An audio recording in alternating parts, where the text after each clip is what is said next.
this one actually improves a few things. The icons used for the games have been updated and have better showcase if the game is on Switch 1, Switch 2, physical or digital game, and they all have different icons now. It's really neat. This update also brings a bunch of third-party ducks that people were using. That is really uncool, Nintendo. They had to specify that they had no intention of bringing those third-party ducks, and that was all a coincidence. Yeah, Nintendo, I believe that. I believe that. I believe that. But hey, I gave Animal Crossing New Horizons for the first time during the month. So just get ready for the January update for a little bit. I can see why 2020 was so popular. It's such a cozy game. I love improving my home, collecting fossils for the museum, fishing, and catching bugs, and yeah, I love it.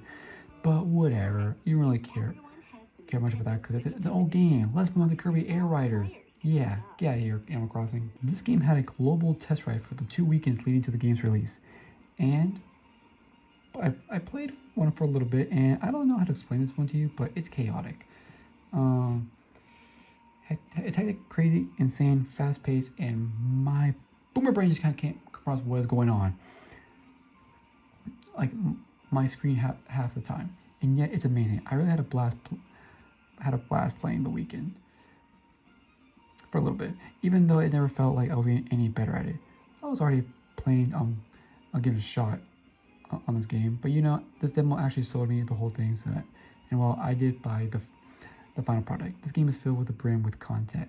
There are so many game modes to play, and they can be played online with real people, which makes it so much better. The Air Ride mode is a typical racing mode. It features a bunch of tracks, including ones from the GameCube, which is kind of neat. And while it's a racing game, you kind of come in first place, be an epic winner's chicken dinner. Top Ride mode is pretty much the same thing.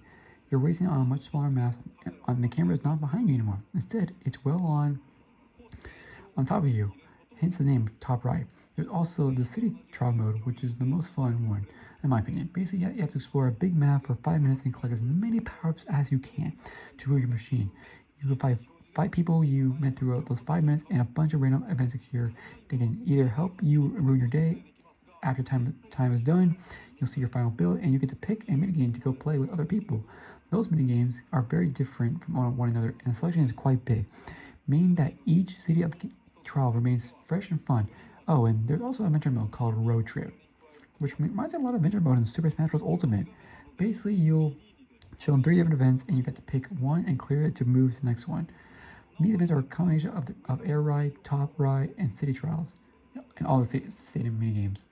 But with a twist. The twist is never the same one, which is really super cool. This is the mode I played for the longest, and well, it was a blast. Kirby Air Riders isn't for everyone, I get that, but it's fun nonetheless. I suggest trying to before you buy it. Just make sure this one's going in your type of game. The rest of the month of November was a bit more relaxed, except for one big thing. Nintendo dropped the first pictures of the brand new Legend of Zelda movie, and well, honestly, not gonna lie, these look really good. I'm so excited to see this movie. And yep, it also got an official release date. I'm so excited to come out in March 2027.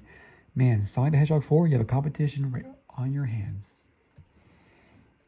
Assassin's Creed Shadows got an official announcement too, so that's kind of neat to see Ubisoft porting their games onto Nintendo platforms. So that's cool. Crossroads for the Switch 2 was also revealed to be coming out on December 4th. So as a fan of the OG Switch 1 game, Red Dead Redemption all announced for Switch 2 with a free upgrade if you own the Switch 1 version. So that's pretty cool. I played the Redemption series, like the first one, but never the rest of the games. But yeah, but here we are, December, the final month. We're wrapping it up here. We're wrapping it up, and what's the game that got hyped the most?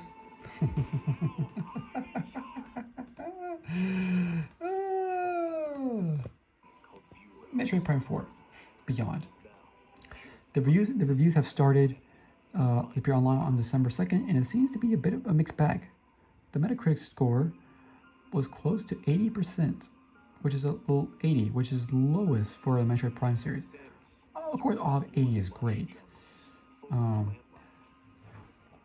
get me wrong, but score it's really good for any game, so it's gonna be good. Thankfully, as a release on December 4th, The wait will be long. Oh hey, that's it. It's here. It's here. That was fast. Not gonna lie, this is a great game.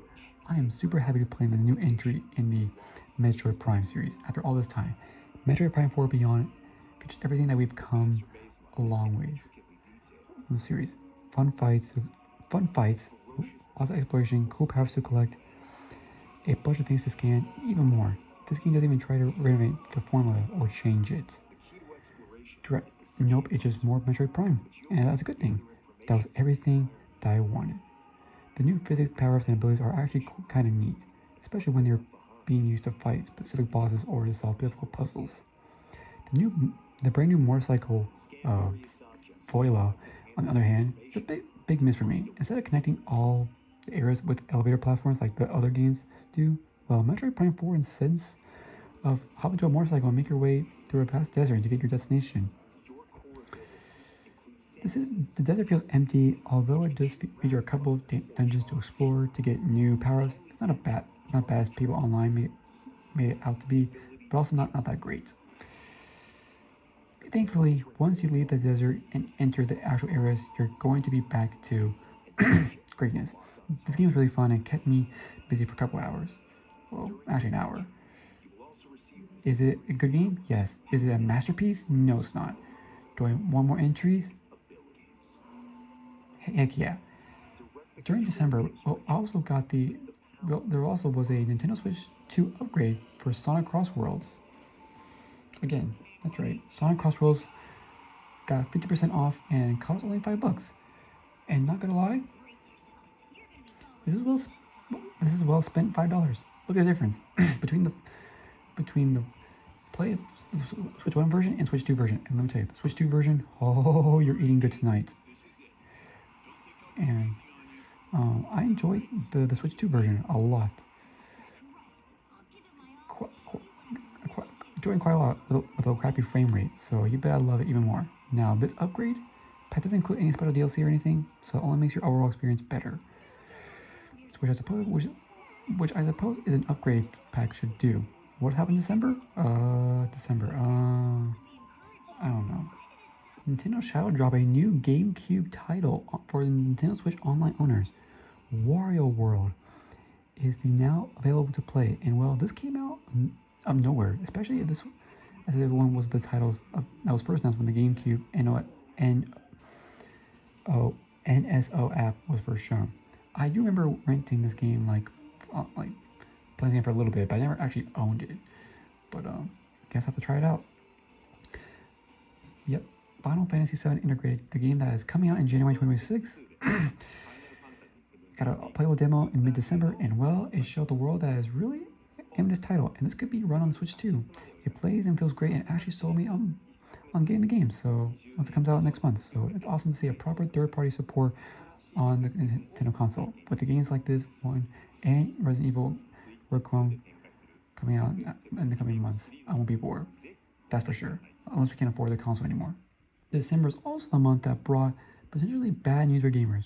Crudo, one of the leading producers of RAM, announced that it was no longer going to sell RAM for customers.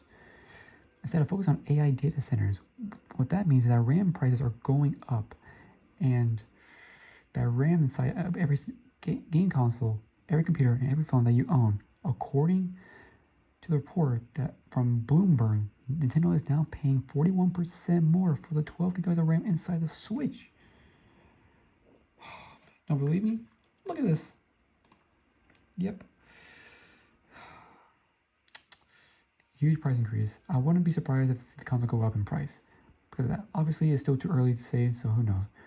We might be getting another price hike in the near future. So yeah. Hopefully not, but I'm not feeling that confident.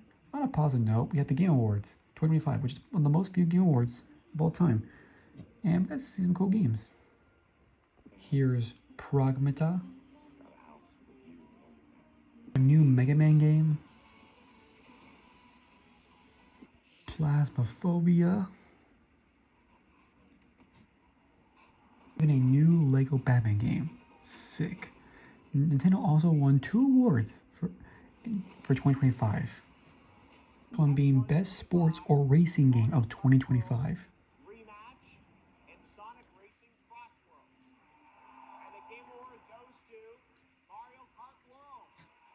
And best family game of 2025. Lego Party, Lego Voyagers, Mario Kart World, Sonic Racing Cross Worlds, and Split Fiction.